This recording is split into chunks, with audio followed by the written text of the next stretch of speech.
Welcome to Spirits Podcast, a boozy dive into mythology, legends, and folklore. Every week, we pour a drink and learn about a new story from around the world. I'm Amanda. And I'm Julia. And Amanda, I've been thinking a lot lately about my house. You know, Okay.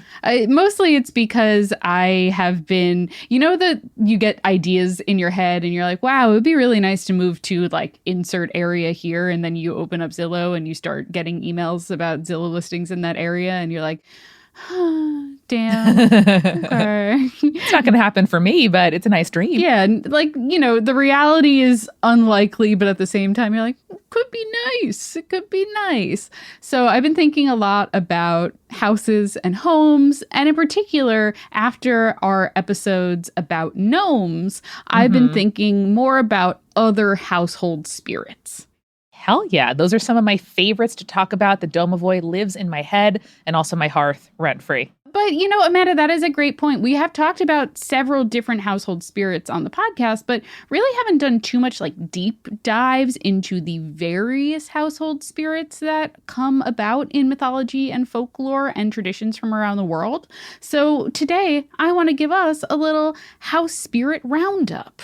Hell yeah, dude. I feel like this is such a common time of year for folks to be moving into new homes, new apartments. Maybe they're going to school, coming back from a trip. So I think this is a perfectly timed episode. Excellent. So, let's get crack-a-lackin' because I think you're going to find, one, you've heard of a lot of these before, and two, they have a lot of similarities to one another. And there is a reason behind that, Amanda, and I'm excited to tell you about it. Julia, your roundups are like an appetizer sampler at Applebee's, okay? They give me everything I want and nothing too much. Wow.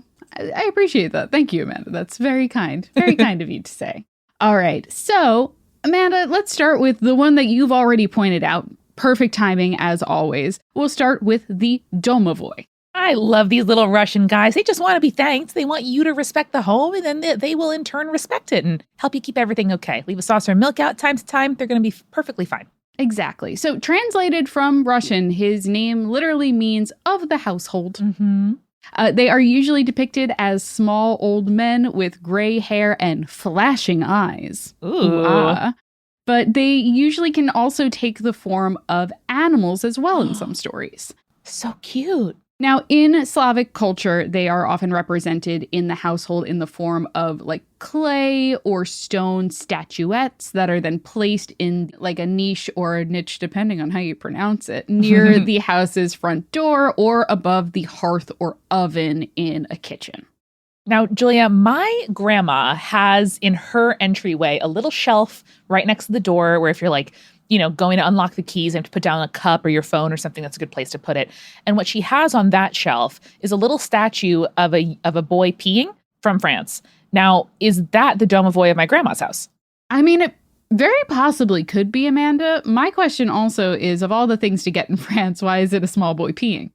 She and my grandpa lived in France early in their marriage and have some kind of tie. There's multiple of these statues in the house. There's some in the china cabinet. Are they all peeing? They're all little boys peeing. And it must be related to something because she just calls him Little Pisser. There must be some origins. So conspirators sound off. Is the little statuette, a little gold statuette of a like boy peeing, is this anything?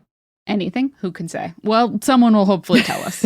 We couldn't possibly Google it. It's fine. But Amanda, you'll see this through line for a lot of our house spirits of there being like a location in the household where they are commemorated. Usually it's some sort of household altar of some kind. Now here, sacrifices were made to the domovoi. Usually it was, something like whatever was left after an evening meal. Sometimes it was simple as a slice of bread that was sprinkled with salt and then wrapped in white cloth.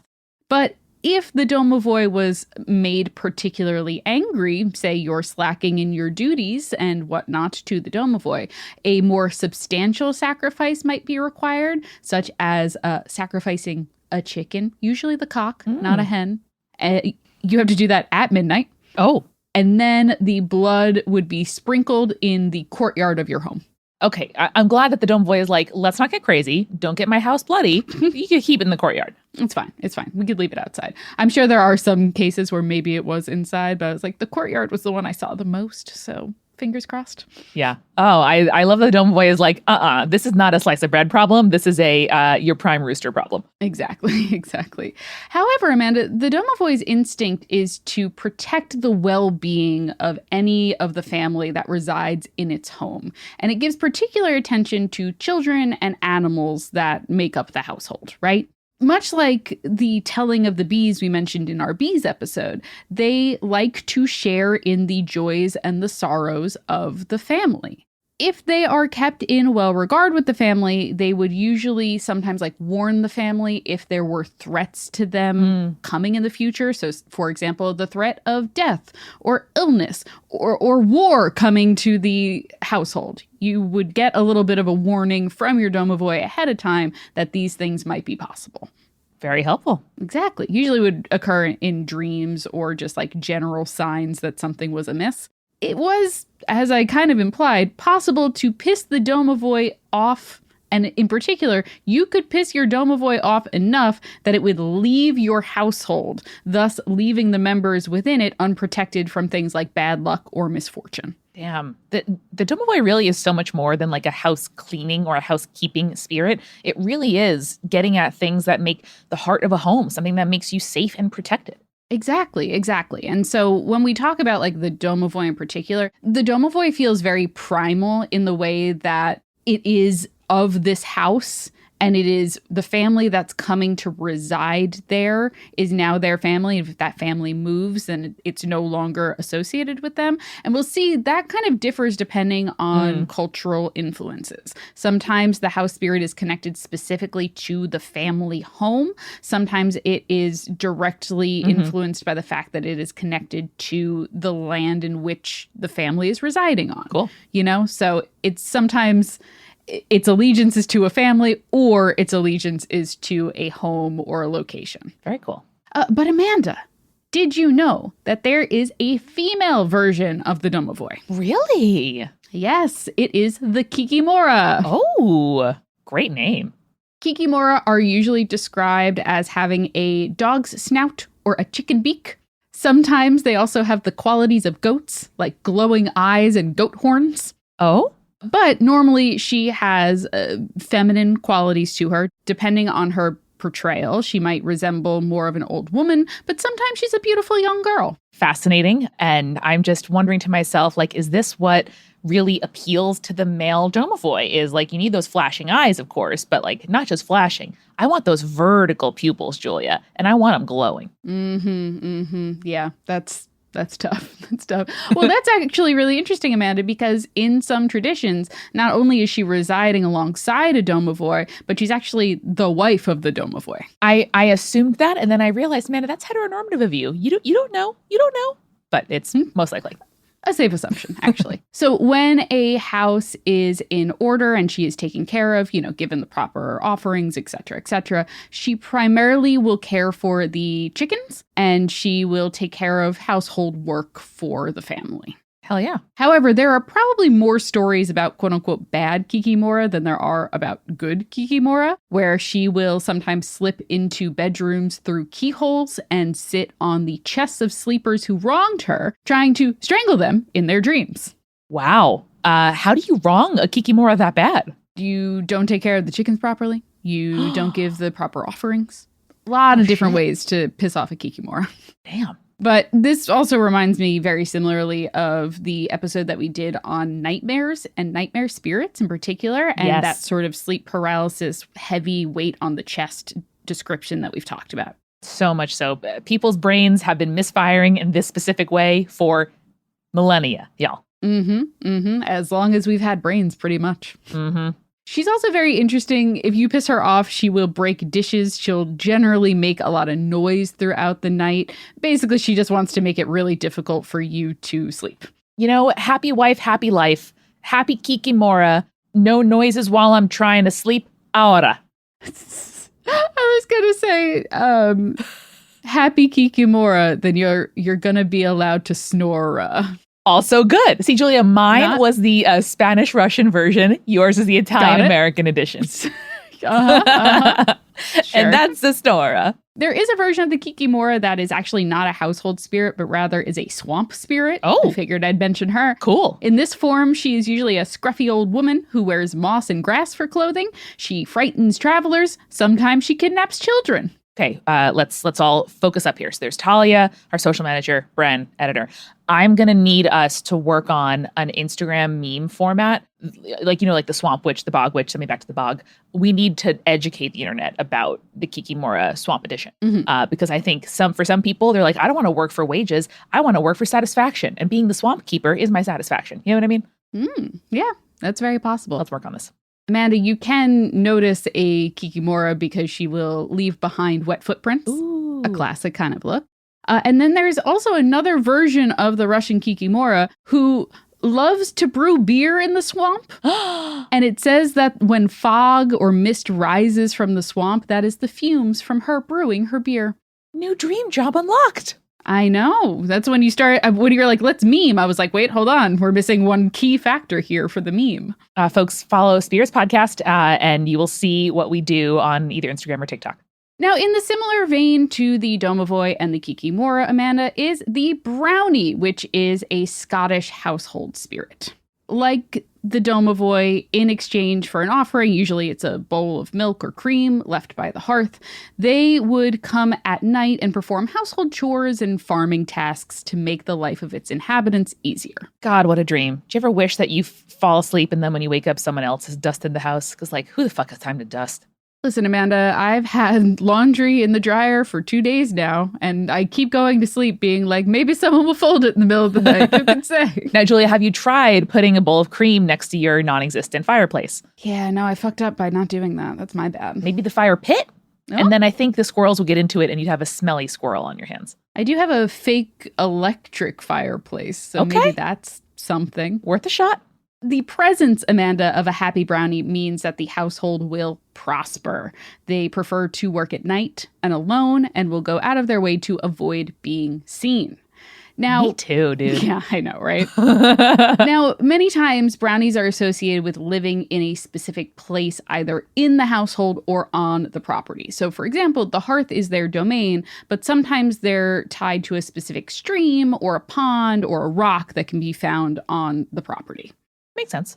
They are also associated with the kitchen. Now, Amanda, you know how there's hooks that are used to hang pots in kitchens?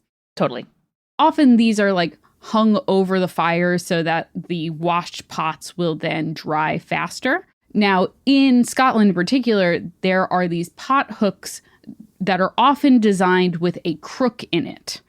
And that is sometimes referred to as the brownie's seat. Ooh. So it was kind of anticipated that that's their little throne, right? Oh, it's their little swing set. And if you happened to have a pot hook that did not have a crook in it, a horseshoe could be hung upside down so that the brownie would have a place to sit. Hell yeah, dude. I love that. And again, tying, the lucky horseshoe with the prosperous brownie in a household. So you see how some things are connected. That's really good.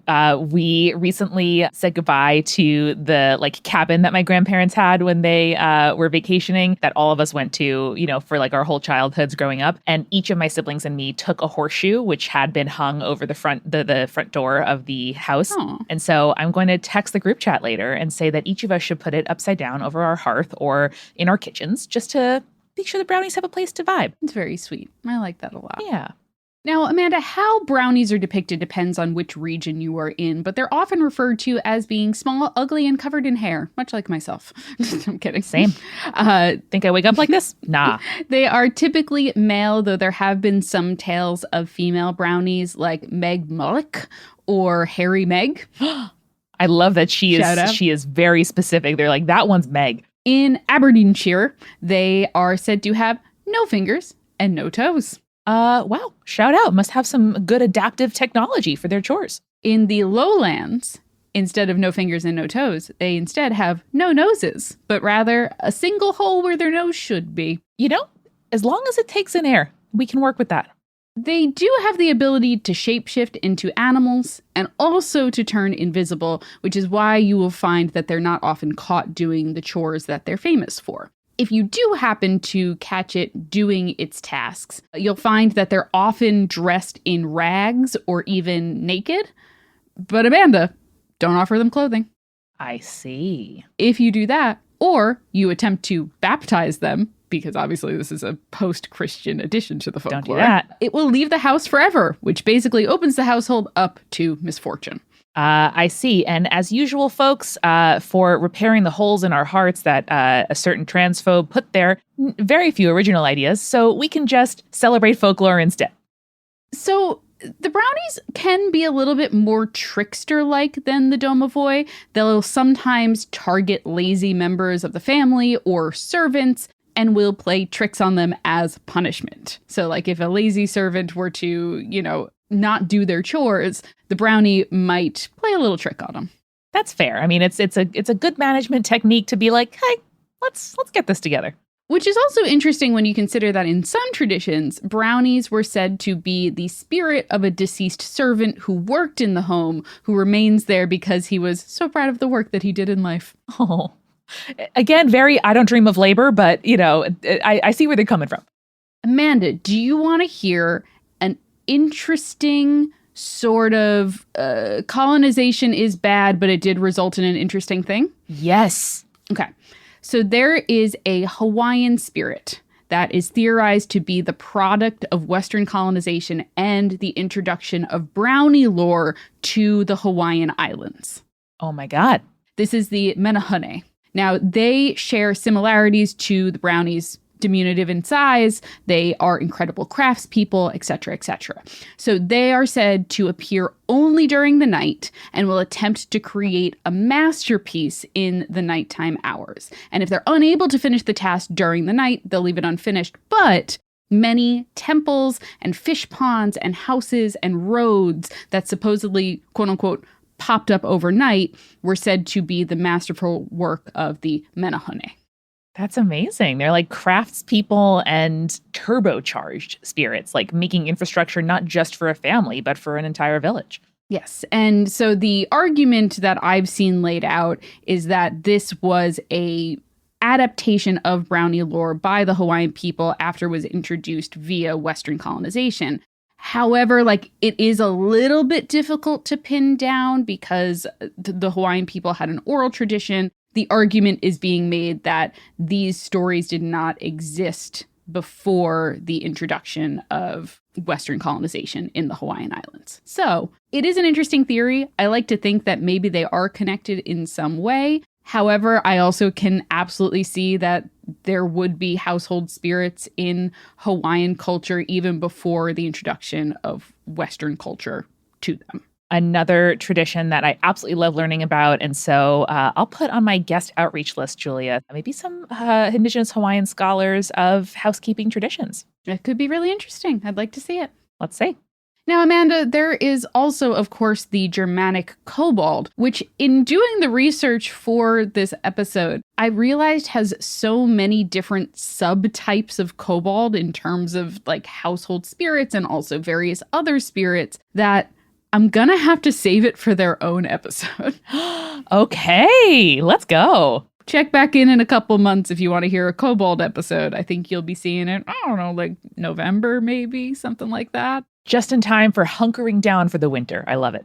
Now, Amanda, you're probably wondering as we go through all of these household spirits, why are there so many similarities between these European household spirits? True. Well, the theory is that a lot of them are inspired by or originate from a Roman tradition. Oh, really? AKA one of the original empires. So the lares familiares are the household spirits of ancient Rome. Cool. Lares in general are spirits that influence everything that happens in a particular location or to a particular occupation. Huh. But when it comes to the household, they were the lares familiares. AKA the family, the domestic, the things right around us. So in an ancient Roman household, the lares were given daily offerings, usually food, as well as celebrated at annual organized community festivals, right? Cute. Each household would have, and this is going to sound familiar, a shrine dedicated to the lares where offerings were made, which was known as the lararium. Hell yes. This word I've heard of before. Now, depending on the household, the lararium was placed near the hearth that was used for cooking, or if it was like a nicer or larger house, placed in a atrium or a reception area where like guests could see who your lares were and how well you're taking care of them.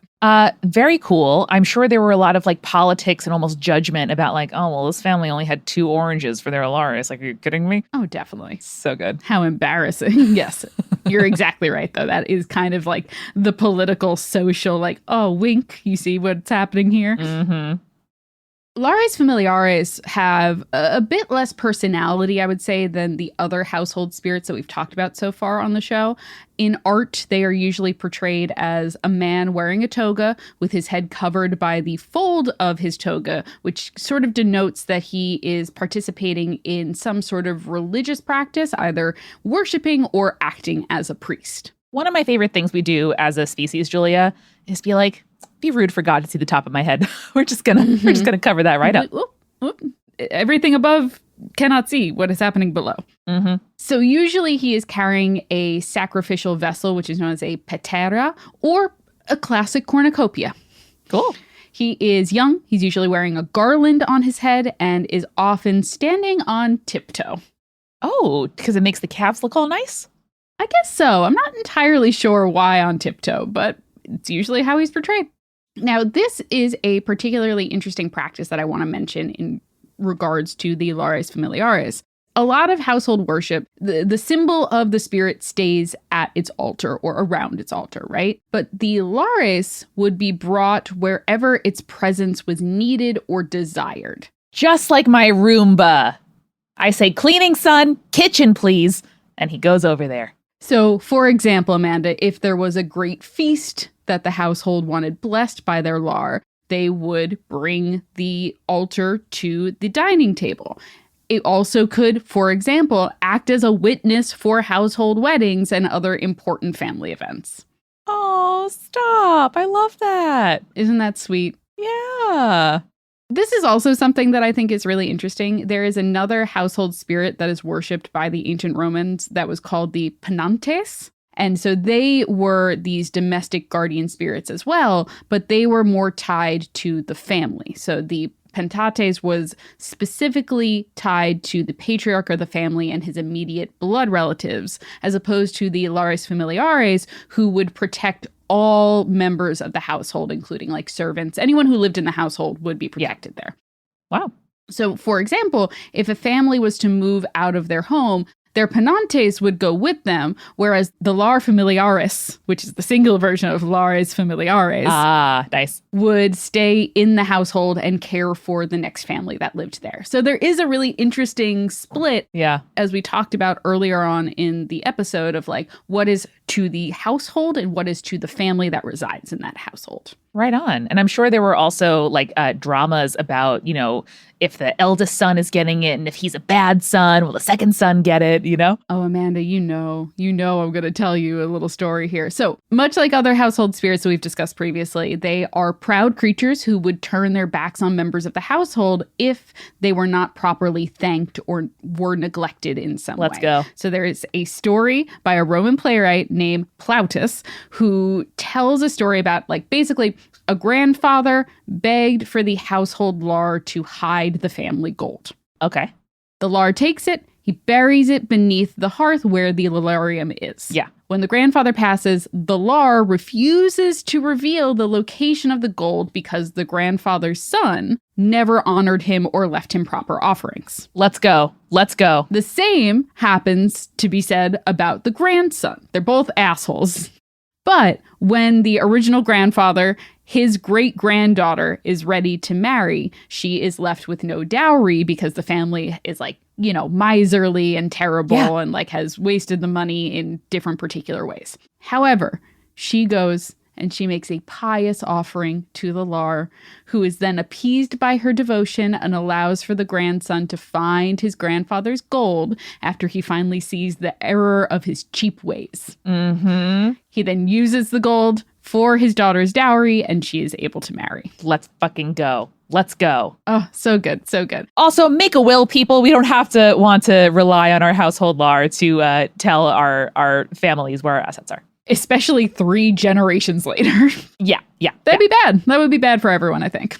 Now, Amanda, I think that the Lares Familiares are so freaking cool. And knowing that there is something of an origin for many of these European household spirits, I think gives us a lot of insight into why certain things are the way that they are. And I'd like to tell you about a few more household spirits, Amanda, plus some non-European household spirits. But first, we gotta grab our refill. I'll make sure to put a little offering on the side.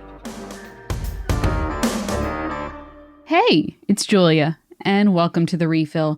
Of course, I want to start by thanking our patrons over at Patreon. Thank you so much to our supporting producer level patrons like Alicia, Ann, Hannah, Lily, Matthew, Rico, like Scott, and Will. And of course, our legend level patrons, Audra, Bex, Chibi Yokai, Michael, Morgan H, Captain Jonathan, Malachi Cosmos, Sarah, and Beam Me Up Scotty. And you can get some cool rewards by going to patreon.com/spiritspodcast. Like, do you want bonus Urban Legends episodes each and every month? Check that out. Or you can sign up for our 7-day free trial and check out our backlog of bonus Urban Legends episodes.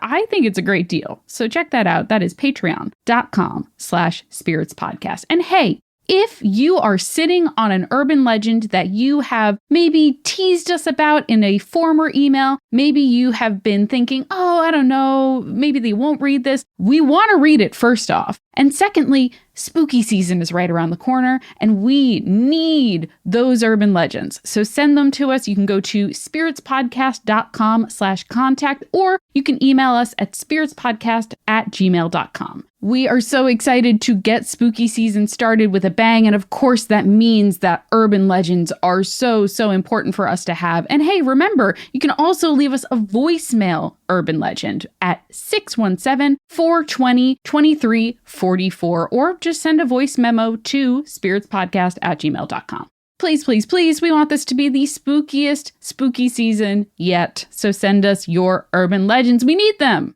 I also want to tell you about a new show here at Multitude that just premiered this past weekend, Simple and Clean. Simple and Clean is a show where hosts Misha Stanton and Mayana Barron and friends talk about Kingdom Hearts, a little video game franchise about really big feelings. Join them as they discuss the plot, characters, world building, music, fashion, fanbase, and societal impact of a thing that, by all means, probably shouldn't exist. Listen, I was a huge Kingdom Hearts fan when I was a kid. I still haven't played the third one, but it meant a lot to me. It really influenced a lot of my feelings and fashion choices and things that I like about video games. And it's so cool to hear, particularly in episode 2, someone who is not familiar with the game getting the plot points of the first game explained to them. It's incredible. And if you've never heard of Kingdom Hearts, that is okay, because they are here to break it down for you, explain why they love it, and hopefully to convince you that this weird little story deserves a place in your heart. Each week they attempt to unravel how this deceptively expansive game series has touched an entire generation of deeply earnest weirdos, myself included.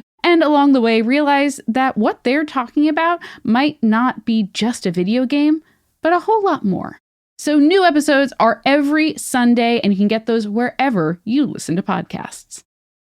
This episode is sponsored by Blue Land. And hey, are you scared of microplastics? Well, to soothe your anxiety, this is the number one thing that I've done around the house to limit my microplastic intake. I've made the switch to Blue Land across all the cleaning products around my house. Their products meet the highest standard of clean. They are effective yet gentle on my family and the planet. Blue Land was also named an EPA Safer Choice Partner of the Year. From cleaning sprays and toilet bowl cleaner to dishwasher and laundry detergent tablets, Blue Land's formulas are 100% microplastic free. Made with certified clean ingredients free from chlorine bleach and harsh chemicals, that are safe to use around my family, my husband, my family members when they come over to my house, even the house plants in my house. I love not having to choose between the safe option and what actually gets my house clean. And hey, listen, Blueland is on a mission to make it easy for everyone to make sustainable choices.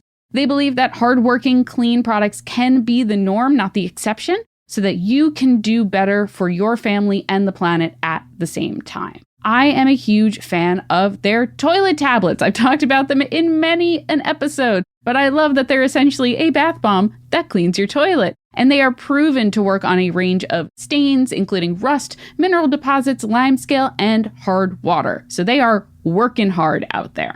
And Blueland has a special offer for listeners. Right now, get 15% off your first order by going to blueland.com/spirits. You won't want to miss this. Blueland.com/spirits for 15% off. That's blueland.com/spirits to get 15% off. And now, let's get back to the show.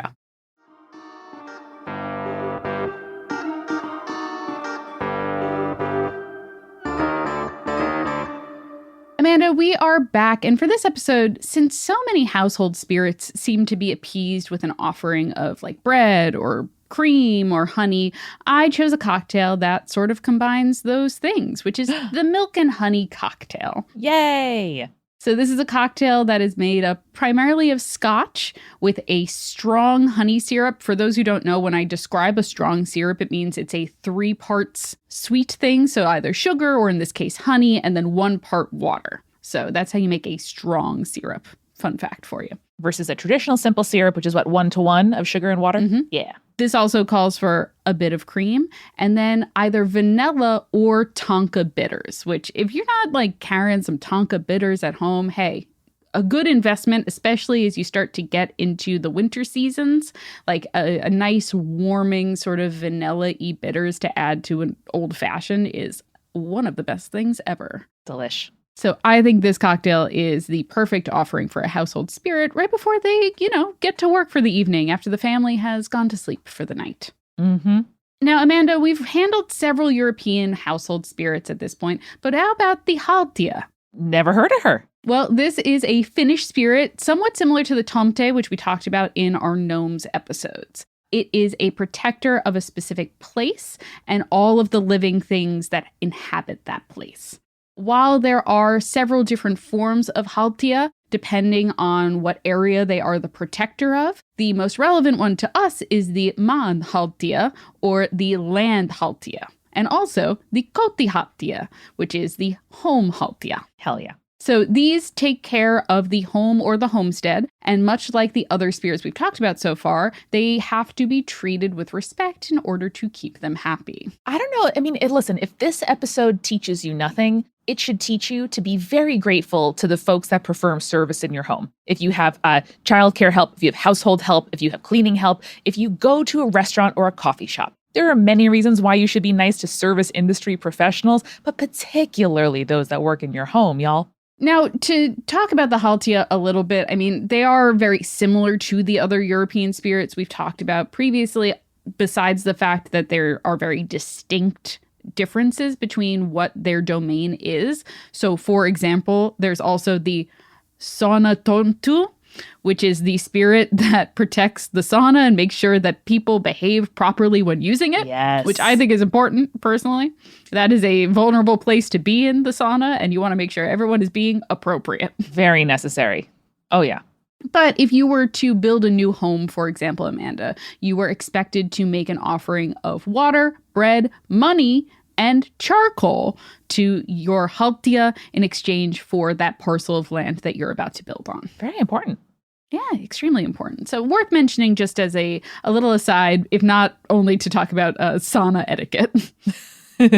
Amanda, you know that if there is an Italian spirit, apart from the Romans, I'm going to have to talk about it. Who did we find today? I have to tell you about the Monacello, who is the little monk, which comes out of Naples. Oh my God. He is a little bit less of a household spirit and more of like a caretaker spirit, but he is associated with the household. So he resembles a little hooded monk. He is short. He is stocky. He is considered, for the most part, a benevolent spirit. Okay. He focuses less on homes, but he is known to primarily take care of the aqueducts and canals of Naples. Whoa. They say that he knows every inch of the underground waterways, and as a result, knew the best ways to secretly enter all of the homes in the city. Shit. This is like, why hasn't this been adapted into a French language television show that is later streamed on Netflix? It's a great question. I don't know. All right. So he would, for example, work a long, long day making sure that the aqueducts and the waterways were maintained. And then he would arrive in a random home or apartment in the city. And because his work benefited everyone in the city, as, you know, public works and services often do. Sorry, Julia, I live in America in the 21st century. I don't perceive that. That's why your taxes have to go to roads. Oh, no. So he would work a long, long day, and because his work would benefit everyone, it was expected that the residents of the home would share their wine and food with him as a sign of appreciation. We live in a society. Please give this tiny little monk a little bit of wine. How much does he even drink? A thimbleful? He's a tiny little monk. It can't be that much. Tiny little man. So, of course, as always, there are several stories in which, you know, for the most part, people are kind to him, but there are a few instances where it is said that a family refused to share their food and wine with him, and so he left, only to return in the middle of the night to steal their valuables and bother the wives of the household. Let's fucking go. On the other hand, besides him bothering wives of the household and stealing people's valuables, if he came into a home that had little, like, you know, might have been a poorer family or something like that, and they still chose to share with him, he would appear again in the middle of the night and lead those in need to hidden treasures or share the stolen valuables that he took from people who didn't need it as much. Robin Hood, the little monk. I love him. There is even, Amanda, a Napolitan phrase, which is forse avrà il monacello in casa, which basically means, like, you would say this if someone had unexpected good luck. You would say, basically, maybe he has a little monk in his house. So I'm going to start using that now. Oh, wow. You found $20 in the parking lot. Maybe you got a little monk in your house. Might have a little monk in your house. And then the person goes, excuse me? And you're like, bye. Don't worry about it. Maybe you got a little monk in your house. What's in the spirits? I just love him so much. He's so cute. Man, into the next spirit that I want to talk about originated in the Iberian Peninsula, but then spread to the rest of Spain and also then to Central and South America because colonialism. This is the duende. The duende, of course. Now, we've talked a little bit about him briefly in other episodes, mainly in his capacity as like a forest spirit and a trickster here in the Americas. But in general, the duende is even more mischievous, I would say, than the other household spirits we've talked about so far. Okay. Now, there are several different types of duende from different areas. Some are associated, as I mentioned, with nature, but some reside in human homes. Now, there is a mischievous form of the duende, which is known as the trascos, and they will enter a home through the chimney and then hide away in the dark and hidden spaces of a home that are rarely visited. So you know how this is going to go. It's not going to go well. When the inhabitants are sleeping, they'll sneak through the house, moving things around, even stealing things so that they're lost forever. Damn. Not great. Kind of mean. Now, it is said that if they inhabit a home, they will turn good children into mischievous ones. And, Amanda, if left unchecked, a boy influenced by this duende may become one themselves. Oh, shit. I thought you were going to say might become gay, but that's also an outcome. That is also possible, but... Do you know what it means, Julie, in Spanish, to tener duende, to have duende? No, tell me. It means to be, like, in your feels. It's like, and specifically duende is like, it's almost like how I would characterize the feeling of like performance that we talk about in like ancient Greece when you get like swept up in the theater. That is that like a flamenco dancer with duende is like they got the riz, like they got it. Interesting. You know, that is very cool. Maybe it's like you're taken by the spirit, essentially. It is, yeah. It's like presence and passion, especially around performance. So I'm really curious about the origin of those terms. I'm very interested as well. That is not an etymology that I looked into too much, but hey, if you know, please let us know. I'll have to read deeper in my Spanish etymology. So, Amanda, in certain parts of Mexico, the duende will also live inside the walls of homes. I hate that they're inside the walls. Somehow that makes it so much worse. Yeah, I know. And like, I know that's true of like Tom and Jerry. Like, what is the hole in the baseboard? It goes into the wall, but I'm still like, I imagine they have a little like subterranean mezzanine down there. I'm picturing kind of Ninja Turtles-esque, like an unlabeled mezzanine between my ground floor and my basement. I don't love to picture in the walls. Sure. Almost all the time you're with me, and this one you're like, girl, what? You lost me at like the Ninja Turtles. I was like, I get you that you're talking about the sewers, yes, but I can't picture that in the house. You know what I mean? You know, that's okay. They're usually living in the walls of the homes. Usually it's in the bedroom walls of young children. Oh. This version of the duende likes toenails. And it will clip them off of unkempt children in the night. But sometimes if the nails are like too long, like the children aren't clipping their nails enough, right, they'll remove the entire toes. So this is why children are told to keep themselves neat and orderly to keep the duende away. If someone told me when I was a kid that if I didn't cut my toenails often enough, my whole toe would be gone, it would be bad. I would do it. Bad, you know? That's a great legend. I mean, I think there's something to be said about the folklore that is like trying to get children to do a certain activity that they don't enjoy doing. So like, you know, the tooth fairy, but make it evil to get children to brush their teeth. Yeah. And I'll tell you this right now, Julia, one of the worst things to have to do to a kid is cut their nails. So maybe if they do it themselves or they just submit, you can get them to do the thing, I guess. Now we have to get one of this going. We have to figure out how to communicate with dogs and cats verbally. And then we need to tell them about this so that they freak out less when getting their own nails trimmed. And I know you can teach them some words, Julia, but I'm talking about full communication. Amanda, I have a lot of questions about where your mind's at this episode, but I'm loving it. I'm on my third coffee and it's later than usual. So maybe this is a new state unlocked. Now, Amanda, I've been loving all of these. I love these European spirits. I love these Central American and South American spirits. But it's not like these are the only places in the world where household deities are worshipped by people. So what I want to talk about next is the Gaishin faith in Korean shamanism. Basically, this is the worship of household gods, which are known as Gaishin, who protect various household objects as well as like specific rooms in the house. Cool. So, for example, there is Seongju, who is the quote-unquote owner of the castle. That's what the name literally translates to, which is the deity of the actual house itself. Cool. So he is the deity of the household itself, but each of these deities that we'll talk about, each of these Gaishin, have a specific place or item in the household that their spirit is said to reside in. Similar to how we talked about the European spirits would be like, oh, the hearth is this person's space, et cetera, et cetera. So he would embody either a like particular pot that would be filled with barley every spring and rice every autumn, or a piece of paper that was attached to the central pillar of the household. Very prominent and also well respected in the physical manifestation of the spirit.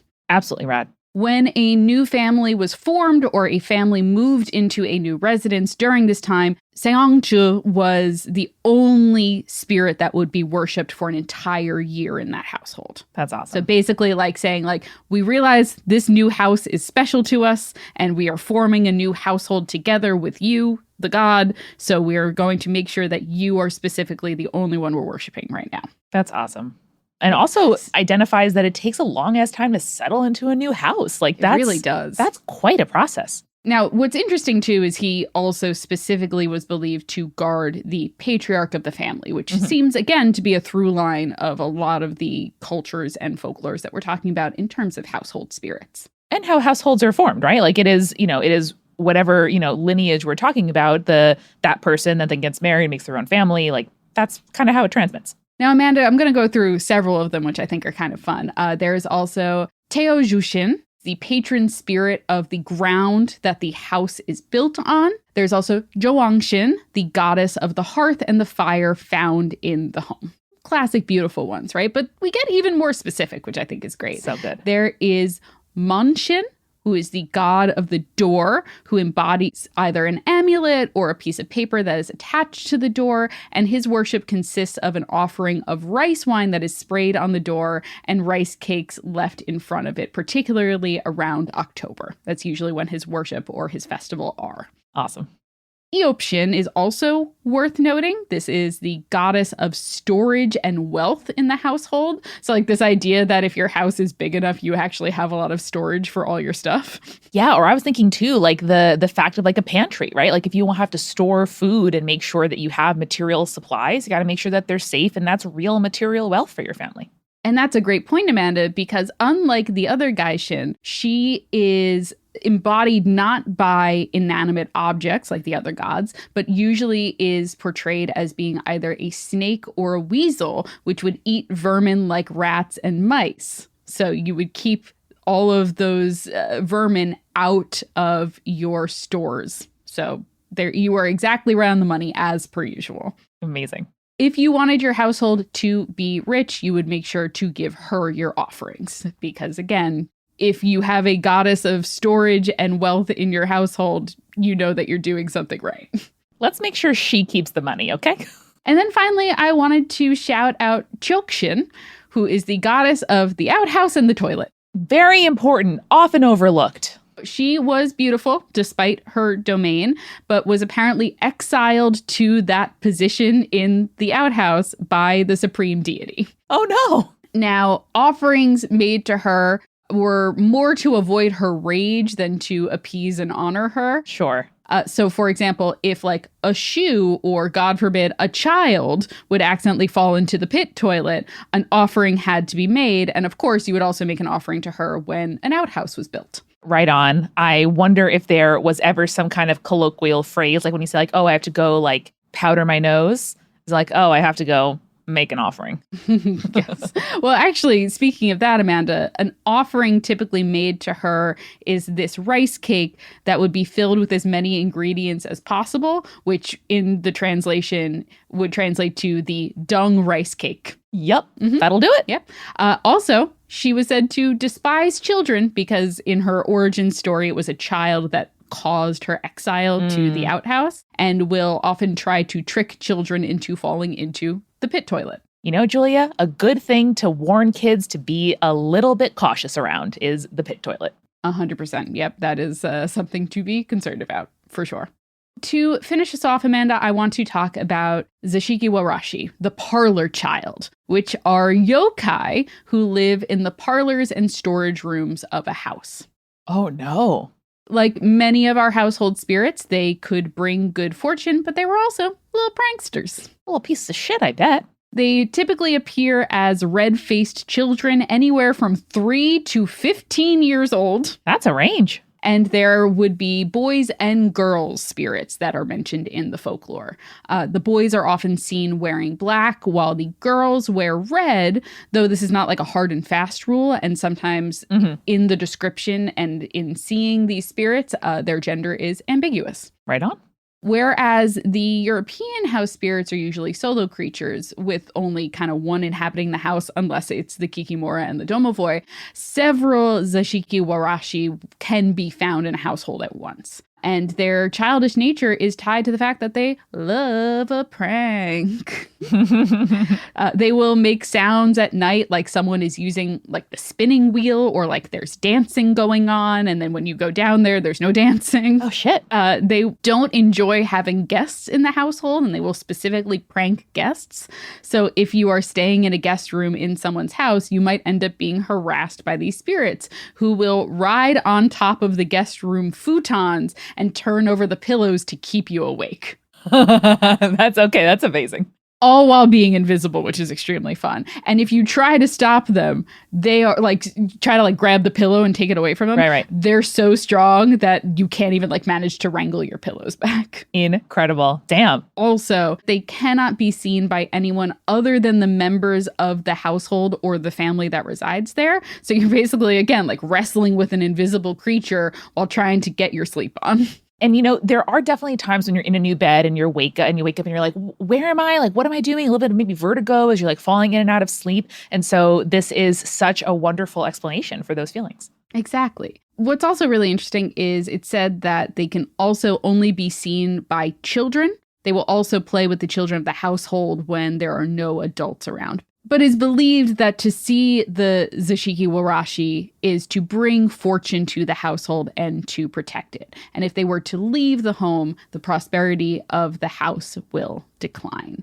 So I think it's really interesting and really fun how all of these household spirits are so tied to the fortune of a household. And the idea of like maintaining a proper household is what leads to a family's stability and their ability to prosper in the future. So the idea of like, keep your own household in check and everything else will fall into place, I think is a really interesting sort of through line for all of these household spirits. Totally. And I hope it also reminds anybody out there right now who is moving, dealing with disruption in their living space, maybe dealing with some maybe material insecurity, that it's really something that affects every single aspect of your life. And so if you're finding that it's difficult to think about creativity or work or your social life or like self-improvement or any of those other things, when your base is not steady, I hope you can give yourself a little bit of forgiveness and understanding today, because that is incredibly difficult to do when, the thing you want to lay your head on a clean, safe pillow at night. But that's not there. It's hard to do anything else.